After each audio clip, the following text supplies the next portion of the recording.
ही ओम। हे श्रेष्ठ आत्मा पूज्यजनों, श्री हरि भगवान विष्णु के सुदर्शन चक्र से माँ सती पार्वती के 51 टुकड़े हुए, जहाँ आंख गिरी वो नैना माता मंदिर, जहाँ जीव गिरी हुई ज्वाला माता मंदिर, और जहाँ माँ का काम क्षेत्र यानी योनि प्रदेश गिरा वो हो गया गुवाहाटी में कामाख्या क्षेत्र। और वहाँ 4 दिन तक माँ के कपाट बंद हो जाते क्योंकि माँ रजस्वला आज भी रहती है वहाँ पर।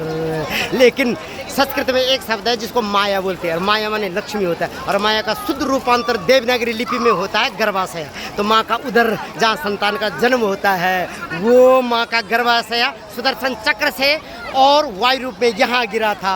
तो जिन मेरी माँ बहनियों को देवियों को गर्भ खंडित हो रखा है, गर्भ क्या हो रखा है, श्रावित हो रखा है, गर्भ में उन भ्रूण हत्या कर रखी है।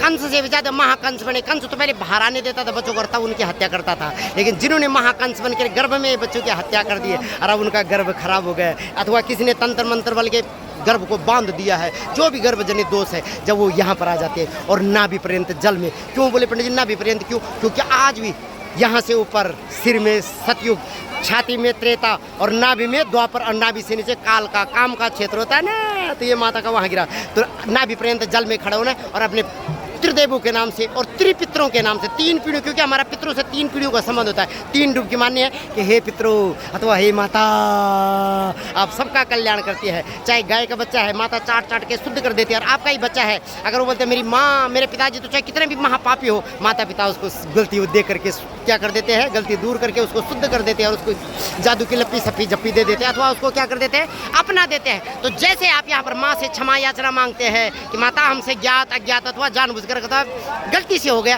तो मेरे गर्भजनित दोषों को क्षमा करना, और मेरी गर्भ को भी भरना, और मेरे आंचल को भी भरना। सकल मनिश्चित कामना गणेश के जैसे संतान की, अथवा रिद्धि सिद्धि के जैसे कन्याओं की, जो भी मेरे गर्भ में संतान आए वो संस्कारवान हो, और कन्याएं तो देवनागरी देव कन्या हो अथवा सर्वगुण लक्षण संपन्न हो, ऐसे माँ से क्षमा याचना। और देख लो 90 दिन के अंदर श्योर शॉट। अब बोलिए पड़ ऐसे क्यों होगा, क्या है शास्त्रीय प्रमाण? तो सुनिए पूज्य पर सुसैन वैद्य जी ने लंका से ना हनुमान जी को अमेरिका लंदन ने भेजा। अगर आज रहता तो उन्होंने अमेरिका लंदन भेजना था, उन्होंने द्रोणागिरी पर्वत भेजा। द्रोणागिरी पर्वत कहाँ है? अमेरिका लंदन में नहीं, देवभूमि में, और यहाँ बर्फ पड़ती है 12 महीने। और ये बर्फ किस पर? औषधीय वृक्षों पर पड़ती है, अथवा उनकी जड़ों पर पड़ती है। और औषधीय वृक्षों की जड़ से क्या होता है, बर्फ पिघल करके नीचे के लिए आता है, और वो उसमें औषधीय गुण भी आ जाते हैं। इसलिए गंगा के जल में आज भी बोलते हैं कि बदबू नहीं आती है, कीड़े नहीं पड़ते हैं। तो जब आप गर्भ से नीचे यहाँ पर खड़े हो जाते हैं, तो गर्भ से नीचे के सारे दोष आपसे दूर हो जाते हैं, और आपके अंदर वो औषधियों की पूरी पॉजिटिव एनर्जी यानी औषधियों की दैवीय शक्ति आपके अंदर आ जाती है, और आपका जीवन और आपका गर्भ भी धन्य हो जाता है। ये है पूज्यवर इस जगह की महत्व। लेकिन